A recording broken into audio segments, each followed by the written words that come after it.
for more coverage now, let's bring in former Victorian Liberal Party President Michael Kroger and former Labor Minister Graham Richardson. Now, Michael, I'm going to say it before you do. You were the very first person to call this election, even when the results weren't through. What time was it when you texted me saying that Trump had won? Something like 1 o'clock today.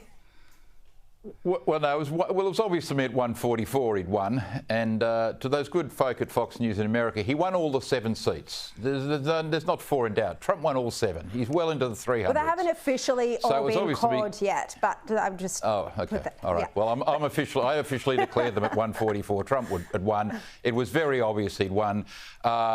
And my only, as you know, I've been saying for the last few weeks, I thought he was favourite. My only hesitation was I didn't know whether the polls had caught up with the shy Trump voter effect. And what is very clear, that none of those polls in America had caught up with the shy Trump voter effect. They still haven't got it right. Whoever runs the news poll in Australia ought to open an office over there and start polling America, because these clots that poll in America have no idea. Listen to this, Shari. CNN published a poll 2 days ago. They had Harris winning by 5 in Michigan. She lost by 6. They're 11% out. They had her winning by 6 in Wisconsin. She lost by 4. 10% out.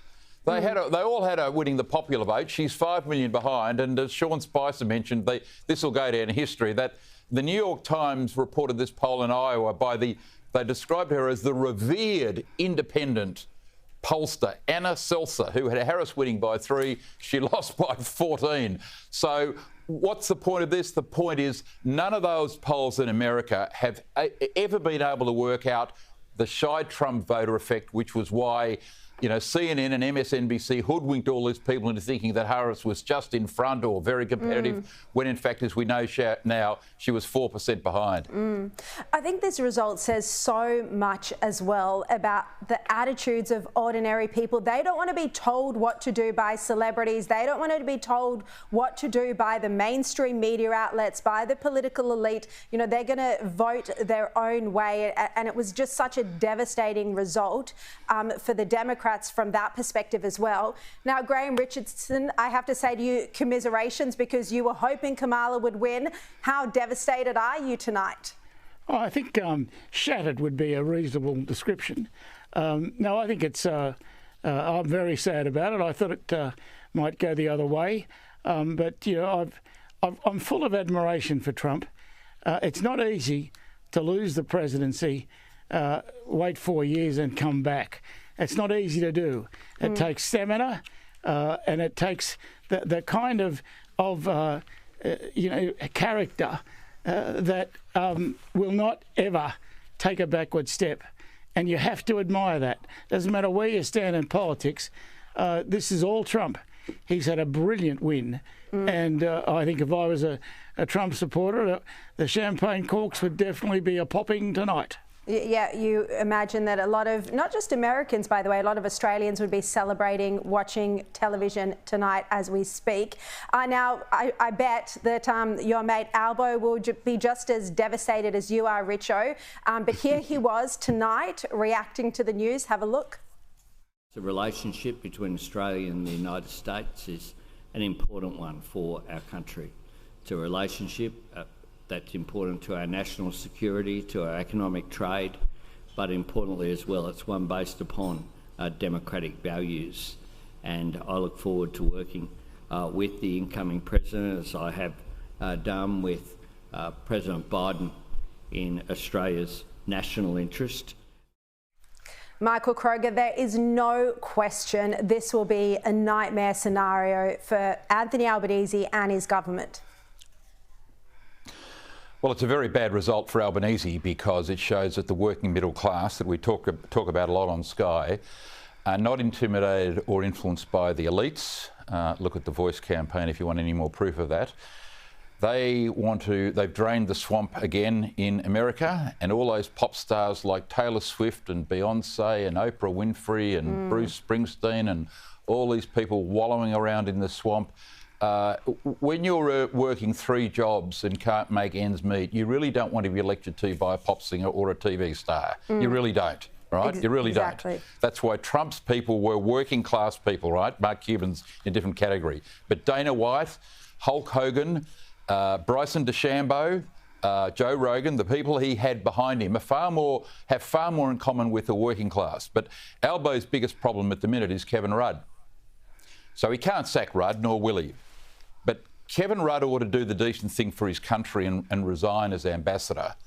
He knows that Australia's interests are not best served by him being the ambassador, given the shocking and appalling things he said about the incoming United States president. Trump should say, Rudd should say, listen, I'm going to damage Australia's national standing within America by me staying as ambassador. I'm tendering my resignation. Any decent ambassador, a Peacock, a Beasley, a Hockey, anyone who'd said that about the US president would resign. But you know what? I agree Rudd's remarks were so deeply offensive, but I do think he has been working very hard to try and build bridges with the Republicans. You know who I think is going to really struggle?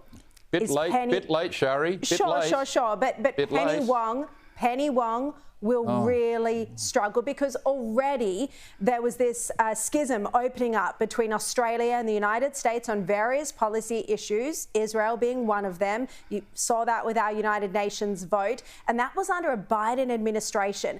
Under a Trump administration, you've got climate change, you've got the Middle East, you've got so many other issues. China, for one, where the US is going to be a lot more forward-leaning. And, how's Penny Wong going to handle that? She will be truly devastated tonight, which quite delights me. Richo, what do you think about that? Yeah, I think it wouldn't be Penny's best night, that's for sure. But I think Trump worries me in one sense. He's always been an isolationist. America first, second, third, fourth, etc. He's always had that view, and I just hope that view is moderated considerably in this term of his presidency, because we need America to not be isolationist. We need it to lead the world. We need it to try and stand up against an ever more confident China. So as far as I'm concerned, there are some really good points about Trump getting up. I can think of a few that aren't so good, but let's look on the bright side. What do you think about that point, Michael Kroger? The isolationist leanings, which, by the way, JD Vance, has worrying signs of.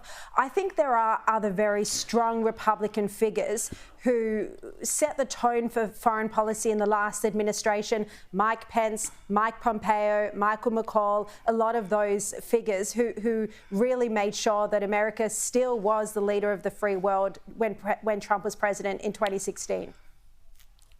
Yeah, I do agree with Graham, though. I don't like his isolationist approach, best evidenced by his position in the Ukraine. What is he thinking? This is another civilisational battle. So, but look, what do we know about Trump? He doesn't like wars. He likes American military power to be used decisively when it's used, which he used against the ISIS leader, which he used against ISIS back in 2019. I would expect him, as he has said, to get on the phone to Putin very soon and say this war's got to end. And I think he's going to put massive pressure on Iran. He knows that a solution in the Middle East can only happen. This whole notion of the two-state solution, peace in the Middle East, it can only happen when Iran are not funding the terrorist organisations in Gaza, on the West Bank and in Lebanon. Trump knows that.